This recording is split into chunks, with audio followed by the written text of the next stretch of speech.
बिस्मिल्लाहिर्रहमानिर्रहीम। अस्सलाम वालेकुम। अमल बिल मारूफ व नही अन मुनकर। गुनाह की सज़ा सिर्फ गुनाहगार को नहीं बल्कि खामोश रहने वालों को भी मिलती है। कुरान पाक में अल्लाह ताला फरमाते हैं, तर्जुमा, तुम वो बेहतरीन उम्मत हो जिसे लोगों के लिए निकाला गया है। तुम नेकी का हुक्म देते हो, बदी से रोकते हो और अल्लाह पे ईमान रखते हो। सूरत आल इमरान आयत नंबर 110।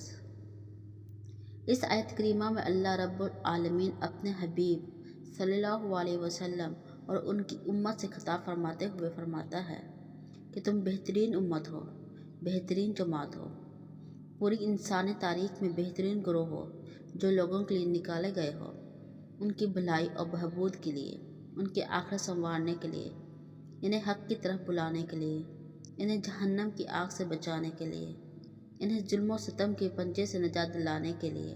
और तुम्हारा ही फ़र्ज़ है कि नेकी का हुक्म देना और बदी से रोकना है। आगे इरशाद फरमाया, और तुम में से एक गुरु ऐसा होना चाहिए जो खैर की तरफ बुलाए, नेकी का हुक्म दे और बुराई से रोके, और यकीनन यही लोग फलाह पाने वाले हैं। सूरत अल इमरान आयत नंबर 114। देखा जाए तो ये आयत करीमा हमारे लिए है जब उम्मत अपने फ़र्ज़ मनसबी को भूल चुकी है, जिससे आज का दौर है कि हम सब ये समझ बैठे हैं कि हम भी एक कौम हैं जैसे दुनिया में और कौमें हैं। हम में से हर फ़र्द को भी इसलिए जीना है और भाग दौड़ करनी है जैसे कोई गैर मुस्लिम अपने लिए, अपनी औलाद की परवरिश के लिए, अपना घर बनाने के लिए, इसको सजाने के लिए और साजो सामान जमा करने के लिए भाग दौड़ करता है। इनका भी जोर चलता है तो वो दूसरों पर जुल्म करते हैं और दूसरों की ज़मीनें छीनते हैं, दूसरों के हकूक़ गज़ब करते हैं। और जब हमारा भी दौर लगता है तो हमारा तर्ज़ अमल भी इससे मुख्तलिफ नहीं होता। और आज हम जिस दौर ज़वाल से गुज़र रहे हैं और जिस तरह ज़िल्लत और पस्ती की दलदल में डूबते चले जा रहे हैं, इसकी सबसे बड़ी वजह यही है, हम ये भी भूल बैठे हैं कि हमारा मकसद खुद नेकी करना और लोगों को इस तरफ बुलाना और दावत देना और बुराई से रोकना था। लेकिन आज बदकिस्मती से हम नेकी के बजाय बुराई की तरफ बुलाने वाले बन गए हैं और बुराई के कामों में भी बराबर के शरीक हैं।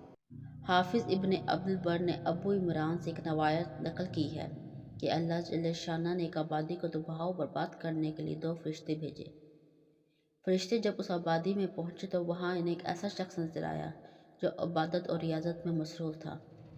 फरिश्तों ने अर्ज़ किया, परवरदिगारे आलम, इस आबादी में तेरा फलाह बंदा भी तो है जो हम वक्त तेरी इबादत में मसरूफ़ रहता है। अल्लाह जल्ल शाना ने फरमाया, पूरी आबादी के साथ इसको भी तबाह कर दो। ये एक ऐसा शख्स है इसकी मौजूदगी में मेरी नाफरमानी होती रही और इसकी पेशानी पे कभी बल तक ना आया।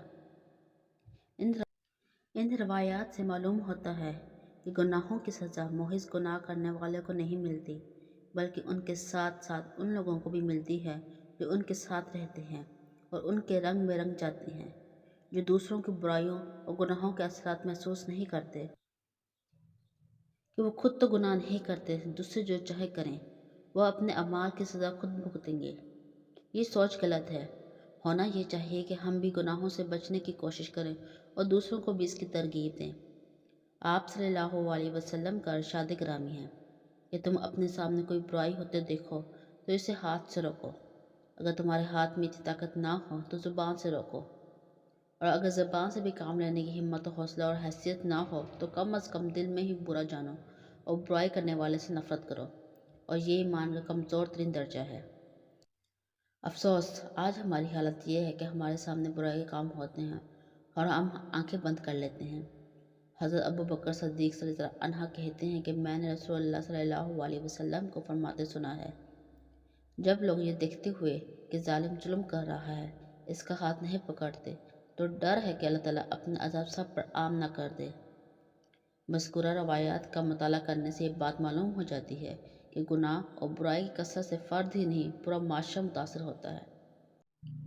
हमें चाहिए खुद भी अल्लाह ताला की नाफरमानी से बचें और अपने दूसरे भाइयों को भी तरगीब दें कि वो अल्लाह की इबादत और बंदगी के लिए ज़्यादा से ज़्यादा वक्त निकालें। और जो लोग लोगों को नेकी और भलाई की तरगीब देते हैं, अल्लाह इन्हें अपना कुर्ब अता करता है, जबकि इसके बरक्स जो लोग खामोशी तमाशाई कर किरदार अदा करते हैं, اور سمجھتے ہیں کہ انہیں دوسروں کے اعمال سے کوئی سروکار نہیں، کوئی اچھا کرے یا برا کرے خود بھگتے گا، ایسے افراد سے عبادت کرنے کی توفیق چھین لی جاتی ہے۔ اور جب گناہ کرنے والوں کو سزا ملتی ہے تو ان لوگوں کو بھی ان کے ساتھ برابر سزا دی جاتی ہے۔